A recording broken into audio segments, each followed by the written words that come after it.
Welcome to On the Line with Reverend Sheffield, a television program surrounding shared topics of our weekly broadcast On the Line, live on 910 AM Superstation, the voice of Detroit.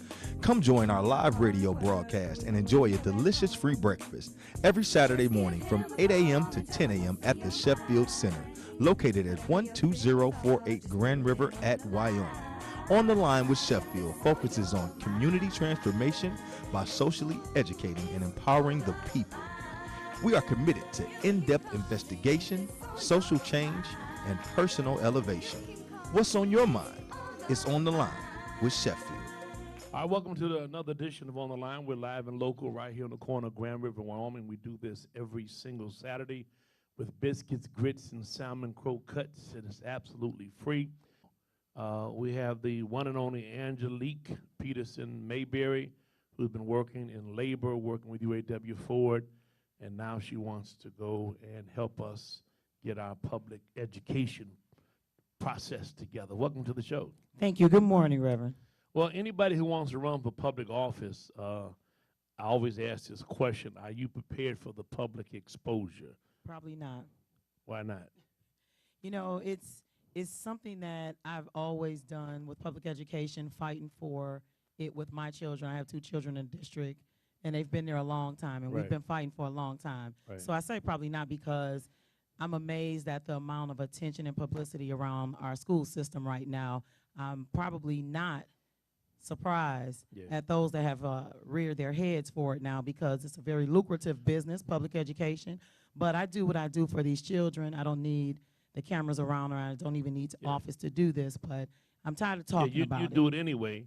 But, you know, it's just, and I don't spend a lot of time on this, but it's important to note that having been a former elected member of the Board of Education and watching folks have grapes thrown at them and all the stuff that goes on. Absolutely. That so much of what happens with respect to the Board of Education has nothing to do with educating kids, and therefore you have to really be focused. So that's why I'm saying, are you ready for this? Well, you know, I think that there's one thing we need to do first, and I think we need to gain the trust and respect back from the community. No question. From the children, from the religious community, from the teachers and educators, because there has been a period of time where those who have been in certain positions, they've lost the respect of the community for the reasons that you mentioned. I was at that meeting where they threw those grapes, and my daughter was hit with a grape. Wow. We were at Martin Luther King High School, my alma mater.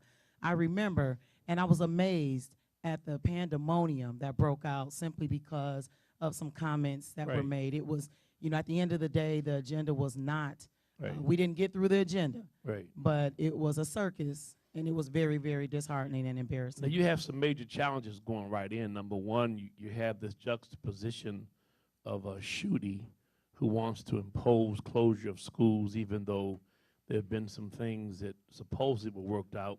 But what do you find to be the greatest challenges you'll face day one?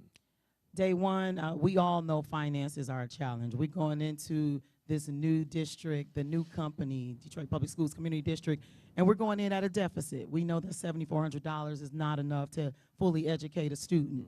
So with the wraparound services required, what is required for our special education students, we know it's not enough. So that is a huge challenge. You know, the other thing is finding a competent and very capable, with a proven track record, superintendent. So that is another huge challenge. You have the building infrastructures. That is another huge challenge. Anybody that gets that position on November 8th, they have a huge hurdle. The ground running. Absolutely. Yeah. And it's nothing that will be done quickly. And I hope that everybody could understand that, you know, we didn't get here overnight. We're not going to get out overnight. So there's a lot of challenges facing Detroit Public Schools. I think one of the biggest challenges is recognizing the population you have. You know, I was in alternative education. Go check our test scores. I wasn't an educator, but our kids tested as well as traditional high schools. The problem I found dealing with the administrators and DPS is that they always look back to the population they had as opposed to the one that they have. Kids are not coming prepared. They don't come from traditional families. There's a variety of mitigating factors. When I had my high school, I had kids that had to take showers, had to lock up their clothes. Some of them I had to let sleep in my building. So my belief is if you can get rid of all those distractions, then you can help them get some education. And those are the wraparound services. I mean, children sometimes come to school, you know, hungry. They come to school with a heavy heart. What happened last night? Right. So when you're talking about when I was in school, there were counselors. There were counselors that dealt with different things. Our children are under a lot of stress. Right. And it's not just because of the public education that they're under stress, but there are economic issues going on at home. And if the home is not the safe haven, then we need the churches and we need the schools to be the safe havens for these children. So where does education play in with respect to Detroit 2.0? This whole new Detroit that's evolving. I'm a personal believer in education and what it does for a person, what it contributes to our community. But I'm not so certain that the folks who are worried about the queue line and are worried about all the development really understand the degree to which changing our public education is the most crucial thing we have to do. And I think that's a problem. I think no one has really identified that there needs to be a pipeline. When our kids graduate from high school, we should not have to go outside of Detroit to get them because they don't have the skilled trade skills that they need. The VOTEC schools, you know, Detroit Public Schools, they do a great job of marketing some things that are not so good. But there are some good things going on. But our VOTEC schools, we need to be able to bring skilled trades back into the education system. When those kids are educated, then they're employable. Those are people that those are our next generation union workers. We want them to be prepared for that generation. Everybody's not going to college, and Right. I'm not so naive to believe Most that. people can't afford to go to college. Absolutely. But we do Yeah. have an obligation to prepare them for that next level of life, whatever that level Right. of life is. It's amazing, but there's no home ec in the schools now. So I remember having home ec where I learned how to cook and sew a little bit, although my outfit came loose after, Yeah, a couple yeah. weeks. But, I learned the basics of it. I learned the basics, and, nowadays, those are amenities that are not afforded to our Sure. children. So not only are they not prepared academically, but for life, for that Yeah. next level of life. We need to do that in our education system. And you're in the unions, and one of the issues that we still have, Angelique, is with respect to building and skilled trades, building trades, et cetera. Now, they had a Detroit plan. My dad was a part of that. There's still a great variance between folks who want to get into those who can. A. Philip Randolph does a great job, but it's not enough. It's not enough. So I think you hit a chord, at least with me, because I don't think that everybody's going to college. We'll be preparing them for the world of work. They'll be able to graduate from the Detroit public schools and have some certification to employment or something like that. Absolutely. Yeah. Absolutely. And I think there are more organizations that we need to hold accountable for bringing skills into Detroit public schools, because when we win in the education ring, we all win. Mm-hmm. As Detroit has evolved and we know what's going on downtown, we want that to trickle to the neighborhoods. But when these kids walk across stage, they should have hope for what that Right. next step for them That is. should be something that they believe is taking them to the next level. Absolutely. You got some great ideas, and I know you've got a good grasp on this. I don't know if people know all the work you've done that has prepared you to have a vision. Why don't you talk a little bit about the work you've done? Because you've been involved in funding. For example, this Sheffield Center and UAW Ford recently helped supported our concert with Frankie Beverly Mays. All this has been done since then, by the way. One of my true favorites, Yeah. by the way, Frankie Yeah, Beverly. yeah. Okay. Yeah, As he's long good. as you know that. Yeah, Okay. yeah, California. Anyway, so We mean, are one, though. talk about some of the work you've done for UAW Ford. I mean, it's really a part of what you're trying to do with being on the Board of Absolutely. Education. So UAW Ford, we always have a vision to say, hey, listen, not only do we build great cars and trucks, but we're in the communities where our members live and work and play. But we realize that with education, we have to put back. Mm-hmm. So there was an opportunity under leadership of Vice President Jimmy Settles, doing so much in the community, touching so many schools, that we actually created a department, community relations department, which I'm director of. But from school uniforms to $2.4 million baseball fields, 2 of them, one east, one west, to, we have programming at some of the schools where we've brought in resources, not only financial resources, but from the community. We have provided, and when we talk about wraparound services, there's one school that we've provided a washer and dryer after we provided the uniforms. And we've partnered up with a church in the area, and they have volunteers who come in and show the children how to wash their clothes. wash their clothes. Wow. So, you know, I think there needs to be a bigger conversation about what Detroit Public School needs from the community. And I think the community needs to understand, as we're doing the, you know, revitalizing the pool at Northwestern High School, because there's no rec center over there. So they've opened up their doors, and we have parents and community and students coming in to use that swimming pool, you know, reducing childhood obesity and obesity in the schools by revitalizing weight programs over at 7 different schools. Let me stop you real quick. Yeah, because I could talk all day about well, that. one of the things we've not done, you need to tell people your name again, what you're running for, and why they should vote for you, because we got to give that name, Angelique Peterson Mayberry. Angelique Peterson Mayberry, APM. APM, And Angelique Peterson Mayberry. It would be, Reverend Sheffield, it is the longest name on the ballot. Let me say that for Detroit Public School Community District School Board. Maybe one of the best. All right, okay, I'll receive that. By the way, we've endorsed her, Detroit Ecumenical Ministers Alliance. Thank you so much, very appreciative. And I noticed when I got some literature lately that a lot of these groups are not endorsing the folks who've been there. It's time for something different. But tell us again who you are and why we should vote for you. So Angelique Peterson Mayberry, longest name on the ballot, running for Detroit Public Schools Community District School Board. And we are tired of talking about what needs to happen with Detroit Public Schools. We know the problem, but we've got to have policy in place to allow the community to come back. All the stakeholders, whether it be business, whether it be labor, whether it be religious community, they've got to put their hands back on education and help mold these kids. The white horse isn't coming to come save us. Calvary's not coming. Yeah. But we understand, just as our ancestors fought for us, I think I got a great education from Martin Luther King High School. Right. Went to college after that. I'm one paper short of my master's from Central Michigan University. But it was all of the community who put their hands on me to make sure that I had an education, and they fought, whether they had kids in the district or not. All right, we're going to take a break. When we come back, we got a few more moments with Angela Peterson Mayberry. She's going to make me a promise to get Jimmy Settles over here. One of the things we want to do, we got a great mural you see right there. It's going out on the back outside with UAW. That's and nice. we want to put Jimmy Settles up on there, and I want to really make this place the Sheffield Settles Center. Wow. We'll be right back after this. All right. Come join our live radio broadcast and enjoy a delicious free breakfast every Saturday morning from 8 a.m. to 10 a.m. at the Sheffield Center, located at 12048 Grand River at Wyoming.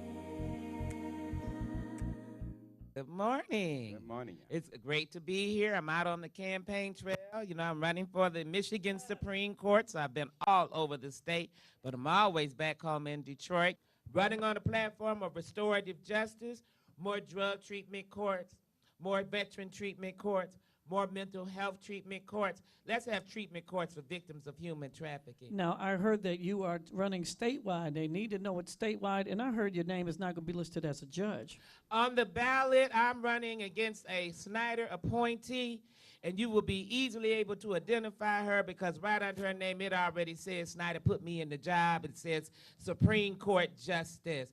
She's Snyder appointed, Trump approved. I think it's time for a change. We can send her packing. All right, and we can do it this November. Get to the polls, get to the polls. Nonpartisan ballot, Judge Debra Thomas. I've been on the bench 21 years. I've got experience. I'm not just asking you to vote for me because I'm coming this way. I'm bringing something with me. So it's important that this is something that we do. Nonpartisan ballot, Judge Debra. It's not even going to say judge. It's just going to say Debra Thomas.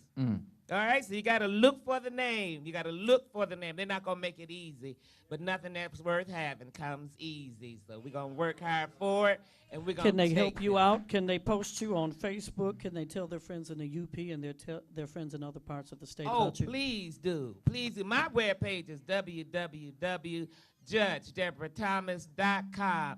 You can volunteer. You could go to any of the Democratic Party offices. They're doing phone banking. All you got to do is walk in the door and say, I want a phone bank for Judge Debra Thomas, Supreme Court, Debra Thomas. So there's plenty of places. If you go on the webpage, you can go find out more about volunteering in this effort. We definitely stand in the need. It's a one by one, step by step. We're going to get there. We're going to take this. Statewide. You got friends in Marquette? Send them an email. Text them. Debra Thomas, Supreme Court, nonpartisan ballot. If you have not heard, any elected official that you see, here in the state of Michigan. Of the governors, lieutenant governors, secretary of state, there's one that everybody at some point is going to come in contact with, and that's a judge. Run that red light. You will see a judge. You will see a judge. So if you haven't educated yourself on who the judges are, you need to. And if you have not heard the name of Judge Debra Thomas, who's been a judge for almost 21 years, one of the most senior African-American judges in the state of Michigan, who's done countless hours of work for African-Americans and people of color all throughout the state, you need to find out. And that's www.debrathomasforjustice.com. We do expungement forums all over the state, giving back to the community. We have done forums on human trafficking. We have done forums on friend of the court. Judge Debra Thomas. Yes, again, I just want them to hear that name 2, 3, 4, 5, 6, 7, 8 times. Judge Debra Thomas. It's just going to say Debra Thomas. It's Debra not going to say Thomas. judge. Flip the ballot over, flip the ballot over. There is something you can do. Come join our live radio broadcast and enjoy a delicious free breakfast every Saturday morning from 8 a.m. to 10 a.m. at the Sheffield Center, located at 12048 Grand River at Wyoming. We have my goddaughter, Antia Robinson. Pick up the microphone. Don't be shy. Hello, everybody. I'm Antia Robinson, And Antia's doing a lot of great things. She's got a Fruitful Leaders Society. That's the name of your group? the Fruitful Leaders Society, a nonprofit organization for Detroit. And tell them what you've been doing. Well, we've been working in the community, partnering, doing back-to-school drives, community development. We've been passing out food to the homeless. I've been trying to come every Saturday to the broadcast to be surrounded by like-minded individuals and people that's running for candidates that's running for different things, so I can put the information on my website so that people in my age group can be informed about what's going on in our community and find out who to vote for and why. And by the way, speaking of which, your organization is now joined with Dabo and the Manor Community Group. She said we didn't have, I know some of the community folks that work with me here, that we didn't have any young organization joining with us, with the West Lawn group and Manor. And so she's going to be joining with us every fourth Thursday of every month. We meet here at 6 o'clock. And then, of course, we do Thanksgiving baskets. And we have that great Make Christmas Merry thing that we do every year, and Mr. Brandenburg, who owns Jurgensen Ford, is the chairperson of that, and we'll be raising money to make certain that we give toys and clothes and food away to kids for Christmas. The Fruitful Leaders hosted our first annual back-to-school drive. We had entertainers there. We gave away over 150 book bags, all donated from people that volunteered to assist with the Fruitful Leaders. We gave out free food, free haircuts for the community over at by the Brewsters. By the way, can you give out some free haircuts over here one day? Oh yeah, definitely. How many of y'all can use a free haircut? Haircuts are like $25 now. I remember you get a Cobatas for $225. Y'all remember that? Cobatas for $225 or $175. Yeah, we got to get you scheduled for that. But is there any way people can get in touch with your organization if they want to help? Yes, if you would like to help and assist with our organization, you can email us directly at tflsinc.org. I'm sorry, at gmail.com. TFLS, the Future Leaders Society, TFLS at gmail.com. And then I have a website, which was what I was saying, is tfls.org. .org. All right, this is one of our Fruitful Leaders of the Future. Don't forget, every fourth Thursday at 6 o'clock, we meet here. We organize in this community. We're doing a lot of great work here.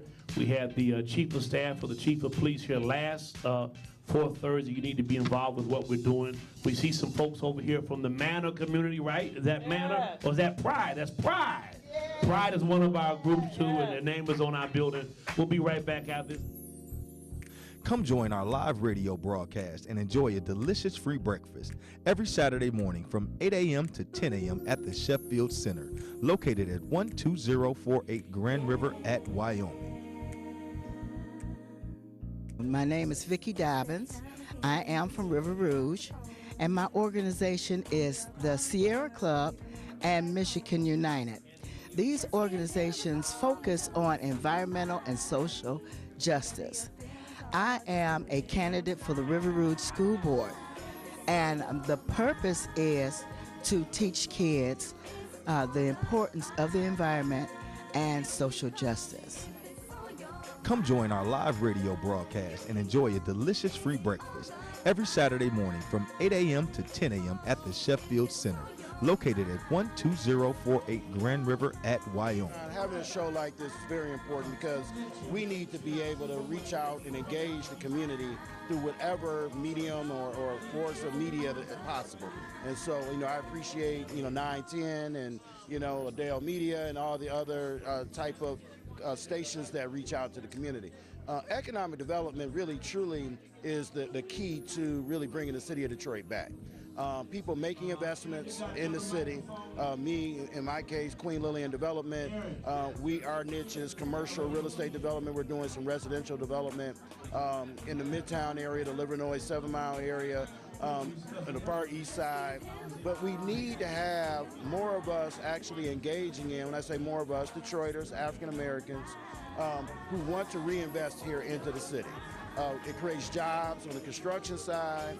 We create industry and create other businesses when we actually have a development, because a development has its own sort of ecosystem, all the way down from buying nails, the paper, the employees, the construction, to materials, and so everyone has an opportunity to participate. Come join our live radio broadcast and enjoy a delicious free breakfast every Saturday morning from 8 a.m. to 10 a.m. at the Sheffield Center, located at 12048 Grand River at Wyoming.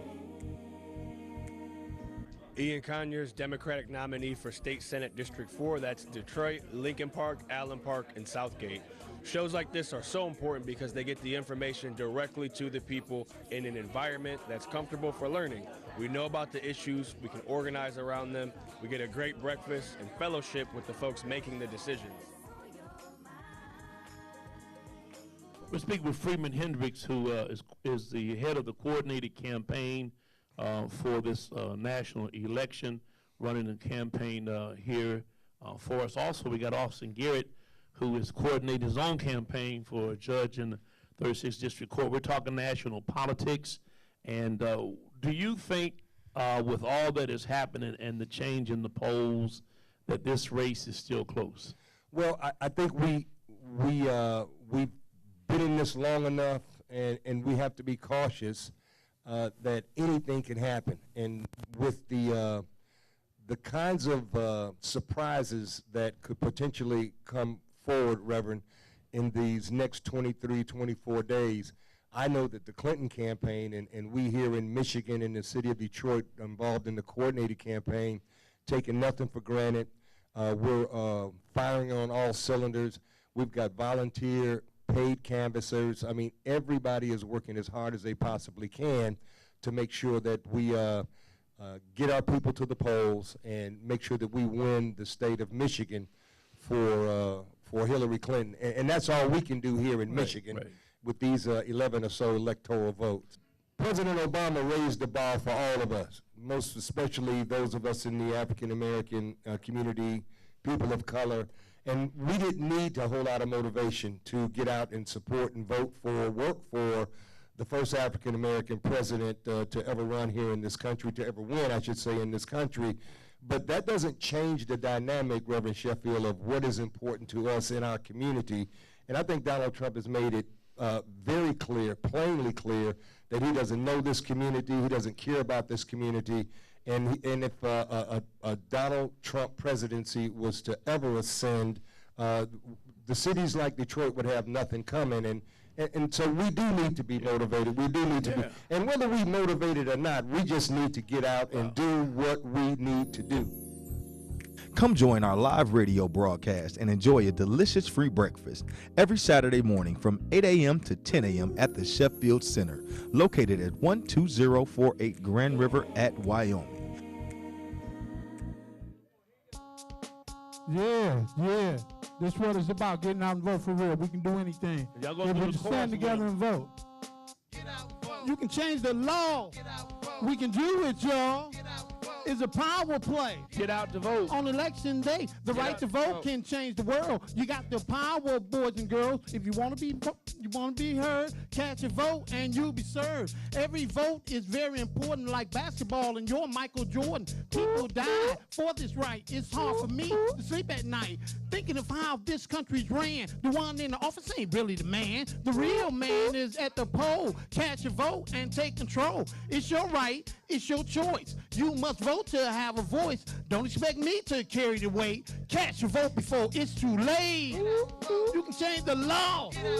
We can do it, y'all. Get out to vote. It's a power play. Get out to vote. On election day. Get out to vote. You can change the law. Get out. We can do it, y'all. Get out to vote. It's a power play. Get out to vote. On election day. Now, if you don't vote, it means you don't care. Don't get mad and say things unfair. Don't vote for color, vote for policy. It's time to vote for humanity. Vote for jobs. Vote for better schools. Vote for health care. It's up to you. Vote for America and all its dreams. Read the Constitution and all it means. It's for the people and the citizens. That's the only way we can ever win. Come in numbers, come in packs. It's time to pay Detroit back. It's not about blacks. It's not about whites. It's about human rights. What you don't use, you just might lose your right to vote. It's time to choose. Vote. You can change the law. Nicole James. We can do it, y'all. Nicole James. It's a power play. Get out to vote. On election day, Get out to vote. you can change the law. Get out to vote. We can do it, y'all. Get out to vote. It's a power play. On election day, Nicole you can James. change the law. We can do Alvin it, y'all. We can do it, y'all. We can do it, y'all.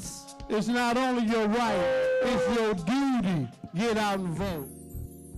Because everything that happens in Washington, D.C. or in Lansing impacts us every single day. And as I think about 2016, think about all the strides we've made under Barack Obama, it's so critical that we move forward and elect Hillary Clinton so that all that work isn't undone and we can continue to move forward as a country. But it impacts us every day in our homes, in our schools, in our kids' lives, and in our parents' care in the end of their lives. We need to get out and vote our conscience in the presidential election. But our local elections are just as important, if not more important, because you deal with these issues every single day. They were giving me a rap. One thing, everybody, for coming out. Remind you that we're here every Saturday from 8 to 10. Great briskets, grits, salmon croquettes, and we'll be back next week. You've been watching On the Line with Sheffield, a television program surrounding shared topics of our weekly broadcast, On the Line, live on 910 AM Superstation, the voice of Detroit. Don't forget, you can join us in person while enjoying a delicious free breakfast as we broadcast live every Saturday morning from 8 a.m. to 10 a.m. at the Sheffield Center, located at 12048 Grand River at Wyoming. This show is being brought to you by attorney Michael Fortner, Home Again Care Services, and the Facility Group. For more information on our guests or to have a featured comment on the show, contact us via email at am910ontheline@yahoo.com or by phone at 313-491-0003. Until next time, remember, if it's on your mind, it's on the line.